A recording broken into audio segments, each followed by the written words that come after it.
दोस्तों आपने अगर एसबीआई क्रेडिट कार्ड है आपके पास है, उसमें से आपने कुछ पैसा खर्च कर लिया है, उस पैसे को अब टाइम आती है पे करने की। पे करते टाइम उस पैसे को आप एक बार में पेमेंट नहीं कर पा रहे हैं और आप चाहते हैं उस पैसे को ईएमआई में कन्वर्ट करना, ईएमआई के द्वारा पेमेंट करना। ईएमआई को कन्वर्ट करने से पहले, ईएमआई पेमेंट करने से पहले आपको ये जान लेना है कि आपको जो ईएमआई में पेमेंट देना पड़ेगा उसको कितना पैसा आपको एक्स्ट्रा देना पड़ेगा। ये जानना बहुत जरूरी है। मैं आपको बताता हूँ कि आप जब ईएमआई पे पेमेंट करेंगे एसबीआई के क्रेडिट कार्ड का जो आपने खर्च किया, उसमें आपको कितना पैसा एक्स्ट्रा देना पड़ता है, कितना प्रोसेसिंग फीस लगता है, वो सब आपको इस वीडियो में बताने वाला। तो इस वीडियो को लास्ट तक देखिएगा ताकि आप समझ सके, उसके बाद ही पेमेंट कीजिएगा। चलिए बताता हूँ। ये ऐप तो आप यूज करते ही होंगे। इसे आप ओपन कर लेंगे। अब ओपन करने के बाद आपको पता है यहाँ पर आपका सारा चीजें दिख जाती है। आपको यहाँ पर आपका अमाउंट दिख जाएगा, कितना आपने खर्च कर लिया, कितना आपको देना है, ठीक है, वो आपको दिख जाएगा। और यहाँ पर आपको पे करने का ऑप्शन मिल जाता है। जैसे कि आप अपने पैसे को एक बार में पेमेंट करना चाहते हैं पूरा, तो आप यहाँ पर पे नाउ पे क्लिक करके एक साथ ही पूरा पेमेंट पे कर सकते हैं जितना आपने खर्च किया है। मैंने यहाँ पर 12,513 रुपये खर्च किया है। अगर मैं एक साथ में पेमेंट करना चाहूंगा तो यहाँ से पे नाउ पे क्लिक करके एक बार में ही पूरा पेमेंट कर दूंगा। लेकिन हमें एक बार में पेमेंट नहीं करना, हमारा बजट नहीं हो पा रहा कि हम एक बार उस पैसे को दे सकें। हम उस पैसे को धीरे धीरे ईएमआई द्वारा देना चाहते हैं। और उसमें हमें देखना है कि हमारा कितना पैसा एक्स्ट्रा रह जाएगा। उसके लिए करना क्या होगा, आप पे इन ईएमआई पे क्लिक करेंगे, ठीक है। पे इन ईएमआई पे क्लिक जैसे ही आप कर देंगे तो आपके सामने ये ऑप्शन आता है। उसके बाद आप कंटिन्यू पे क्लिक कर देंगे, ठीक है। कंटिन्यू का ऑप्शन दिखा है। कंटिन्यू पे जैसे ही आप क्लिक करते हैं तो आपके सामने ये ऑप्शंस आ जाते हैं। यहाँ पर आपके शो हो जाते हैं जो आपने पैसा कैसे खर्च किया है, वो एक तरीके से ट्रांजेक्शन हिस्ट्री यहाँ पर आ जाती है, ठीक है। जैसे मैंने ये पैसा है, मेरा पैसा यहाँ पर एक बार मैंने 7,190 रुपये खर्च किए थे, एक बार मैंने 5,088 रुपये खर्च किए थे। अब आपने जो पैसा खर्च किया होगा वो यहाँ पर शो हो जाएगा। अब आप पूरे पैसे को ही ईएमआई में देना चाहते हैं जितना आपने खर्च किया है। मैंने यहाँ पर 15,000 खर्च किया है, मतलब 12,000 रुपये खर्च समथिंग खर्च किया है। इस पूरे पैसे को अगर मैं ईएमआई द्वारा देना चाहूंगा तो मुझको यहाँ पर दोनों ये लग रहे हैं उस पर दोनों पे क्लिक करना होगा। लेकिन मुझे एक पैसा है, एक ट्रांजेक्शन को मैं ईएमआई दूंगा, बाकी पैसे को कैश देना चाहता हूँ। जैसे कि मैंने 7,000 रुपये ये वाला है, 7,000 रुपये को मैं किस्तों द्वारा दूंगा और 5,000 रुपये को मैं एक बार में दे दूंगा। ऐसा करना चाहूंगा तो मुझे इस पर क्लिक करना होगा, इस पे से हटाना होगा। लेकिन मैं पूरे पैसे को एक साथ देना चाहता हूँ। जैसे आप पूरा पैसा आपने खर्च किया, सारा पैसा एक अगर देंगे किस्तों में तो आप यहाँ पर क्लिक कर देंगे सिलेक्ट ऑल पे, ठीक है। सिलेक्ट ऑल पे क्लिक कर दिया, आपका पैसा अब ईएमआई के द्वारा दिया जाएगा।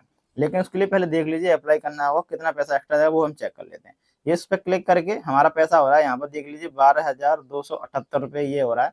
इसमें 199 रुपये चार्ज नहीं दिखा दे रहा है, ठीक है। 12,278 रुपये और 17 पैसे हैं, ये आपको ईएमआई द्वारा देने होंगे। अब कितना देना होगा उसके लिए आपको यहाँ पर नीचे कंटिन्यू पे क्लिक करना होगा, जो कि आप देख सकते हैं। यहाँ पर कंटिन्यू पे क्लिक करेंगे, ठीक है।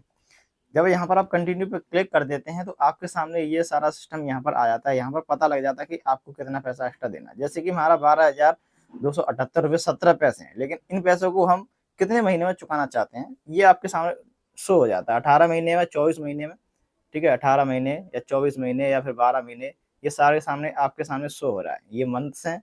ये आपकी प्रोसेसिंग फीस होने वाली है 122 रुपये। ये आपकी इंटरेस्ट रेट है 20 रुपये 75 पैसे, 5 पैसे ये आपकी ब्याज लगने वाली है। ऐसे करके आपके सामने शो हो जाता है। अब हमें कैलकुलेट करना है कि हमारा पैसा एक्स्ट्रा कितना जाएगा। जैसे कि इस पैसे को हम लेना चाहेंगे मात्र 1 साल के लिए, 12 महीने के लिए, तो हम 12 महीने वाले यहाँ पर एक क्लिक लगा देंगे।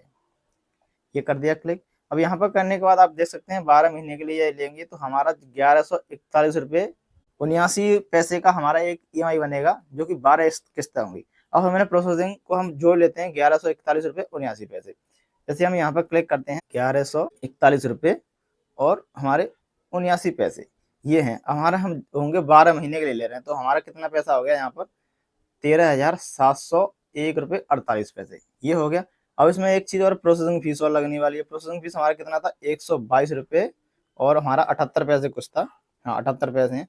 तो उसमें ये भी लगाना होगा हमें, ये लगा दिया। अब हमें इक्वल किया तो हमारा 13,824 रुपये 26 पैसे हमारा टोटल हो गया।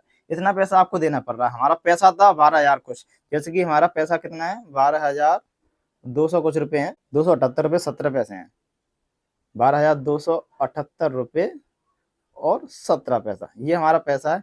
तो हमारा 12,278 रुपये में हम 1 साल के लिए किस्तें बनाएंगे तो हमारा जा रहा है 1,540 रुपये एक्स्ट्रा। और प्रोसेसिंग फीस में 122 लगने वाली है। तो ऐसे करके प्रोसेसिंग फीस आप देख सकते हैं ये वाली कम भी हो जाती है। अगर आपका पैसा कम होगा, मेरा 12,000 है तो 122 रुपये लग रहे हैं, और आपके 5,000 हैं, 2,000 तो कम प्रोसेसिंग फीस लगेगी। ये उसके पैसे के ऊपर डिपेंड करती है, ये कम हो जाती है। लेकिन इसका इंटरेस्ट रेट यहाँ पर इतना ही रहता है, ज़्यादातर 20, ₹20, 25 पैसे, ₹20, 5 पैसे ऐसे करके इंटरेस्ट रहेगा। पहले ₹16 कुछ था, अब ₹20 हो गया है। ऐसे करके आपको पता लग जाएगा कि आपको कितना पैसा एक्स्ट्रा देना पड़ रहा है कैलकुलेट करके। अगर आपको अच्छा लगता है तो आप यहाँ पे अप्लाई पे करके अप्लाई कर देंगे और महीने की किस्त बना देंगे, पहली किस्त आप पे कर देंगे। ऐसे करके हर महीने इतना जो बनाएँगे आप पे करते चले जाएँगे।